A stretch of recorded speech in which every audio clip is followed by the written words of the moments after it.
Hey, it's Adam Murphy, candidate for U.S. Senate here in Wisconsin, and I wanted to share a story from a couple of years ago. My wife and I were on a cruise. We were sat at dinner with a number of other people that we didn't know, and there was a couple from Canada. And the gentleman from Canada worked in the lumber industry, and as we started to have a conversation overall about politics, global warming came up, and he brought up a really interesting fact, a really interesting point, and part of the reason that he didn't think that global warming was necessarily something that we could impact or that we could affect.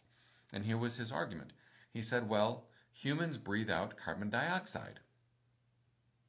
And he's right, we do.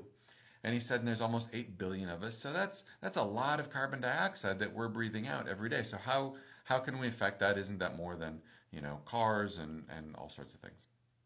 And I didn't have a response to that. I didn't have a good answer.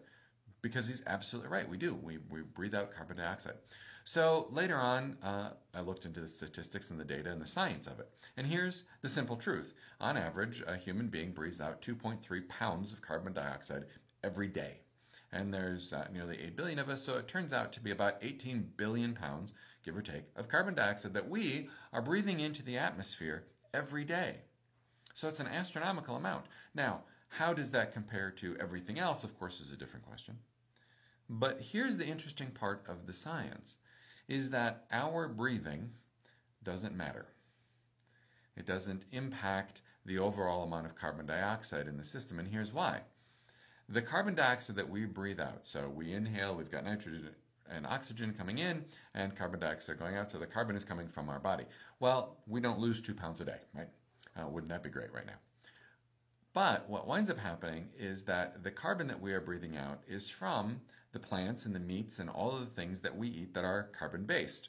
So even if we're purely a meat eater, right, all you do is eat steak, the cows that you're eating were eating grass, and that grass was absorbing carbon dioxide because we know that plants take in carbon dioxide, expel out oxygen, but they bring in carbon dioxide, and so then the cow eats the grass, that creates the carbon, that makes the cow bigger, that makes the steak juicier, we eat the steak, and then as we breathe, our body exchanges some of that carbon for carbon dioxide. So it's a closed loop system, which means it might be a year or two, potentially, right, between the grass and the cow and eventually to us, but it's a short closed loop system.